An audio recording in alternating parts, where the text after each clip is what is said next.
வணக்கம். உண்மை செய்திகளுக்கு உங்களை வரவேற்கிறோம். கடந்த முறை பிடித்த இடங்களை விட கூடுதல் இடங்களை திமுக கூட்டணி வரும் சட்டசபை தேர்தலில் பிடிக்கும்.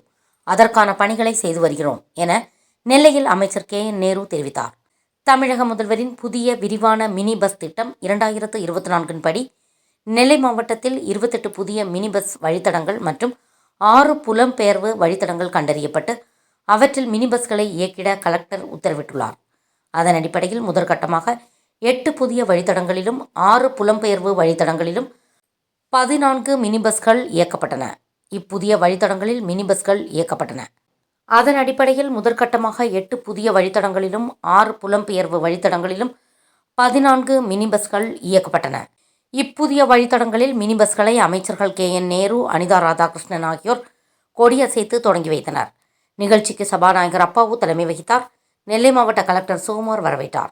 இந்நிகழ்ச்சியில் பாளை தொகுதி MLA அப்துல் வஹாப், மேயர் ராமகிருஷ்ணன், துணை மேயர் KR ராஜு, சிறுபான்மை நல உரிமை பிரிவு மாநில தலைவர் TPM மைதீன்கான், நெசவாளர் அணி அமைப்பாளர் பெருமாள், தலைமைச் செயற்குழு உறுப்பினர்கள் பேச்சிப்பாண்டியன், சித்திக், கிழக்கு மாவட்ட அவைத்தலைவர் கிரஹாம்பெல், வர்த்தக அணி மாநில துணைச் செயலாளர் மாலைராஜா, மாநகர செயலாளர்கள் சுப்பிரமணியன், தினேஷ், பொதுக்குழு உறுப்பினர் பரமசிவ ஐயப்பன், முன்னாள் மேயர் PM சரவணன், வக்கீல் செல்வ சூடாமணி, மாவட்ட துணை அமைப்பாளர் SV சுரேஷ், மாவட்ட பஞ்சாயத்து துணைத் தலைவர் செல்வலட்சுமி, அமிதாப் ஆகியோர் பங்கேற்றனர்.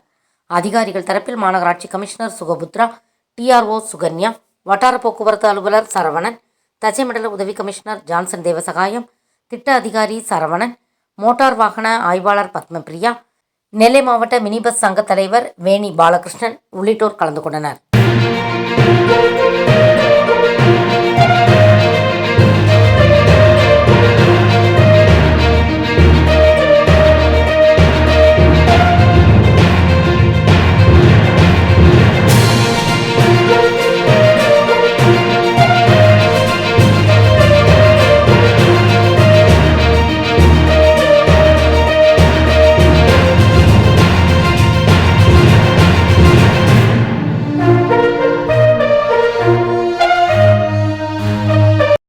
ஃபார் வாட்சிங் உண்மை செய்திகள். நெல்லை செய்திகளை உடனுக்குடன் தெரிந்து கொள்ள சேனலை சப்ஸ்கிரைப் பண்ணுங்க, லைக் பண்ணுங்க, ஷேர் பண்ணுங்க.